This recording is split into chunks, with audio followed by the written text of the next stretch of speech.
Thank you, Ali. I really enjoyed listening to your presentation. Lots of good information about irrigation practices in Southern California. And I would like to also say hi to the attendees and thank you for attending this presentation. I'm excited about this opportunity to share the results of some of our ongoing research projects. And I just want to ask Ali first, can you see my slide and hear me well before I actually? All right, good. So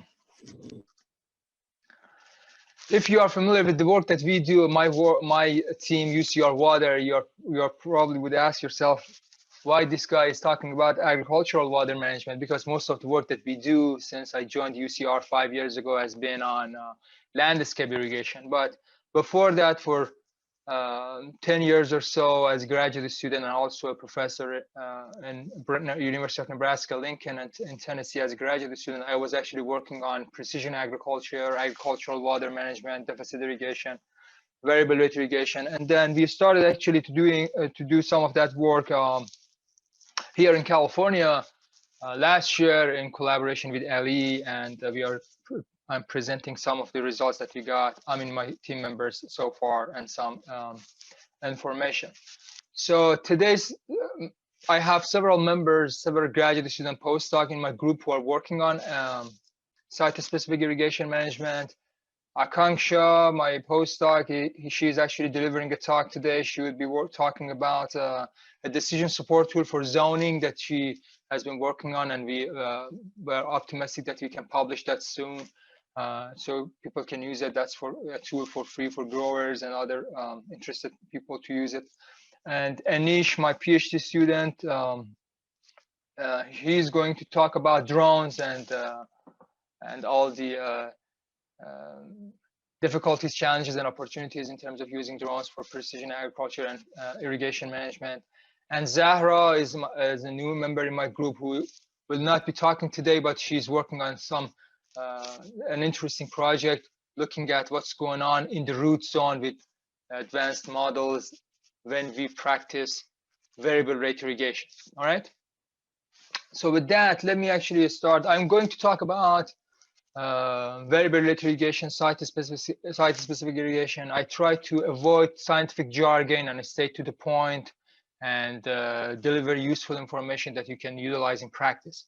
But since I'm covering the fundamentals, I'm going to talk about some scientific definitions as well. So bear with me as I go through those definitions. Another thing that you would see during my presentation is that I'll be talking mainly about overhead irrigation systems, and that's because I did a lot of work on overhead irrigation systems, and also most of the technology that we see in the market right now, it's mainly developed for overhead irrigation system. But I also have a few slides, and I'm going to some of the concepts that I describe would apply to other types of irrigations that are more common in Southern California as well. So if you look at the precision agriculture, I mean, it covers many topics, but the main and the core topic in precision agriculture that people started to adopt heavily, especially in Midwest, has been the variability application of agricultural inputs. So you may actually have practiced this yourself, but water actually doesn't come first. You see that people started adopting variability techniques to apply fertilizers, variability seeding, and that's all part of precision agriculture. And then variability irrigation actually came onto market a little bit later. In general, for variable rate application of inputs, we have two methods. The first method is a map-based method. You should have a map that you generate that tells you how much input you want to apply across your field. And then you should have the right machinery that you actually feed that map. So as machinery goes along the field, and it knows its location because it has a GPS, and then applies the right amount of input based on the map that you uploaded. So that would be map-based. A sensor-based application doesn't need a map necessarily. So we are talking about machineries that they have sensors that as they travel, they collect some information from soils or crop itself and convert that to application rate. So it's an on-the-go type of thing. So as it goes, it would calculate the application rate, and apply the input based on that. Irrigation, variability irrigation, I would argue that most of the times we are talking about a combination of these two. We should have a map for zones, and also we should have some sort of sensors to figure out how much water we are going to apply. I'm going to cover those in details in future slides. Let's talk about the history of VRI development. It's actually an interesting history. Again, this is mainly for overhead irrigation systems, center pivots, lateral move systems, and early forms of controlling the system was a stop in a slot. So if you want to stop a system at a certain location in your field, or later on, if they developed this early forms of variability irrigation using a speed control. So you see pivots that you can change this travel speed of the system. So of course, if you can change the travel speed, if you speed up, you apply less water, you slow down, apply more water. So you can actually cut some what we call pie-shaped zones with such a system. But then if you look at the scientific literature, you see that scientists started working on what we call today a zone control technology or sprinkler control technology, that we control individual nozzles or bank of sprinklers using solenoid valves mainly. Scientists started working on those concepts in early 90s, multiple locations that I listed here. And the interesting part of this story is that actually they didn't want to develop VRI by that time. They wanted to apply different amount of water to a small plots that we have when scientists practice want to run an irrigation trial. So they had these big irrigation systems, and they wanted to irrigate little plots individually at different rates. So they started manipulating the system, and that was the foundation for VRI technologies that we see that are commercially available. So with that, the VRI is actually, I would like to see it in the context of a broader concept that is site-specific irrigation management. You see that people use precision irrigation, smart irrigation, different terms. I like personally site-specific irrigation management. We did multiple studies and we put them all in one book, one irrigation chapter in this book, Precision Agriculture for Sustainability. So if you want to know more about the results of the work that I'm presenting some of them today. So the definition that we came up with was here, you can read it. And the key points are, I highlighted them. We are talking about site-specific data, the data that farmers collect. And that's basically the revolution that happened in advanced machinery, and the whole concept of precision agriculture came with it. If we have data that we know, we can utilize it to understand the variability in the field. How can we use it for crop water management using variable rate technology? So the key concept here is variable rate technology, and that would be the main focus of this talk. Multiple key questions, practical questions when we think about variable rate. Why VRI? What are the benefits of VRI? You can come up with different scenarios and different applications, but typically the main promise is that if you have a marginal field that has very significant variabilities in terms of soils, or if that you can address those variabilities using VRI. So this is mainly for fields with soil variability. And there are other applications, such as if you have irrigation canal, roads, or buildings at the middle of the field, or smaller growers, maybe international growers that I noticed that they have some attendees from different countries here. If you have a big system, you want to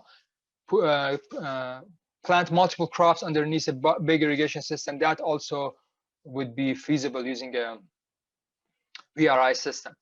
But the main focus is soil variability, and here are a few examples. Perhaps the most important form of variability that we see that has an impact on irrigation is variability in soil hydraulic properties or soil textural variability. If you have patches in your field subregions that are sandy as opposed to clay or loam, we all know that they have different water holding capacities and they need different irrigation managements. Under conventional irrigation, we irrigate them all equally and at the same time, so that would be uniform irrigation. But with the VRI systems and site-specific irrigation, we try to irrigate those subregions separately. Another example that we see sometimes, especially in Midwest, I saw a lot, is rolling topography. In Tennessee, you see this fields that have a side slope, bottom, and then uphill. So there you would see mainly the infiltration runoff issue, that you start irrigating at the same rate, you would see runoff from the side slope, and then some waterlogging issues down the hill. So that would be another scenario that if you have a VRI, you potentially can address that by manipulating the application rate based on the topography. Another example would be when you have a restrictive layer that it's at varying depths in your field. It's a Vri Japan that restricts water movement down, and deep percolation that causes, of course, drainage issues. So we saw some of those fields, and farmers were dealing with that. So that's another scenario that VRI might be helpful. In California, I was thinking about examples. I know salinity is a big issue. So if you have variable rate of salinity in your field, some areas are more saline as opposed to other areas that are not. So then maybe you can apply different amount of leaching to leach the soil. So that would be maybe another potential application for VRIs. The first step to towards adopting VRI or understanding field variability is zoning. Zoning, again, if we look at the center pivot irrigation systems, a uniform irrigation would be the irrigation that you don't change the application rate as system travels. A sector control would be you play only with speed of the system, and then a zone control or nozzle control when you have solenoid valves that you can pulse this sprinklers on and off, so you change application rate based on the location, so you have smaller sub-regions or zones. And management zone is not only for variable rate irrigation. For all the variable rate application, we have management zones, and this is a general definition: a sub-region of the zone that is relatively uniform with respect to soil or landscape attributes. What is the ultimate goal of zoning? Is to identify and group together the areas for irrigation that they need single irrigation treatment. So that's a really key concept here, and I get back to it when I talk about zoning practices, common zoning practices. There are two methods. If you have a map, let's say you have a yield map, you have a soil EC map. If you have some scientific preferences in terms of, okay, I have a yield map, this is the breaking point, for example, in terms of yield quantity for me to break even based on the cost, and for yields more than that, I want to really apply more inputs, more fertilizer. That would be a scientific way of zoning. So you actually involve your understanding of field conditions to come up with number of zones and thresholds for each zone. More common practice would be using computer algorithms or statistical methods. So you actually feed the data that you have. Let's say you have an EC map or yield map, and based on the properties of the measurements of all the data points that you have, computers group them together to multiple subregions. All right. In reality, especially when we have fields with different soil textures, what we need is a high resolution map of soil water holding capacity. But that's hard to obtain. It's almost not impractical, because I did it for my PhD work in Tennessee. This is me actually collecting samples, 400 samples from one field. If you have such a detailed information, then you can actually identify the areas that based on their water holding capacity. But in reality, typically we have either public data such as Web Soil Survey or satellite images that are available for free, or we have some sort of farming data. You have an EC machine run it, you have a soil EC map, you have drone images, you have yield maps. The problem with this, I call them proxies. These are useful data, but they are not actual measurements of soil, let's say hydraulic properties. They might be correlated, and that's something that we need to figure out before we start relying on them. If you are familiar with this type of farming data, you know that usually you get color-coded maps, such as these maps that are yield maps. I want to highlight that these color codings are arbitrary. So if you play with the thresholds of these classes, the color coding would be totally different. So always, this is the golden, perhaps, take-home message from this presentation. Farmer's experience, you know your field better than everybody. That comes first. That's the most important That would be the most important part that you need to use it, your experience, your knowledge about the field to kind of screen these forms of data that you have, drones, soil EC maps. These data you usually need quality control, and if you cut too many zones, that means that you are making too many irrigation decisions. That's not something good. We don't recommend that. But in practice, I see that sometimes companies, they actually give you maps that you have 20 zones, 30 zones. That is not necessary. I'm going to share some results with you. And also, we have two different concepts here. We have zone maps, maps that show zones, and prescription maps. My colleagues may disagree with me, but I think we should differentiate between a zone map and a prescription map. Zone map tells you what are the zones in your field. Prescription map tells you how much water you should apply. So you're not done when you have a map, identified zones in your field. So this is just some results that we got, again, a pivot irrigation system. So, and some take-home messages. And we did this in Tennessee, I did it in Nebraska, and then also we are working with some growers in California. So in California, the results are preliminary, but the results in Tennessee and Nebraska and preliminary in California all tell us that typically 4 to 5 zones is enough to address the field variability, all right? Choosing the right parameter to do the zoning is important. Most of the time, I see people use yield maps. In Tennessee, at least when I did some work, yield maps was not the best option because yield is impacted by multiple factors. If you have a yield map that is impacted by only irrigation management, that would be a good option for zoning using irrigation. Soil EC was actually a good map for zoning, but I'm talking about Midwest that they don't have salinity issues. We know that EC is impacted by salinity, so we need to take that into account when if we want to use it in California. This is just a graph that shows you that if we have no zone, or basically all the field is one zone, uniform irrigation, we have 100% variability. As we start to cut more zones and delineate more zones, we start explaining the variability in the field, and that's what we want to do with VRI. That's the promise. Let's explain it. Let's have different sub-regions that we want to irrigate them differently. But you see this trend, don't worry about these symbols.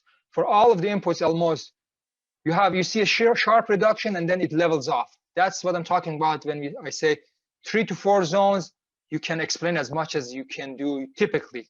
And then after that, that has been our observation. You don't need to really make your work more complicated.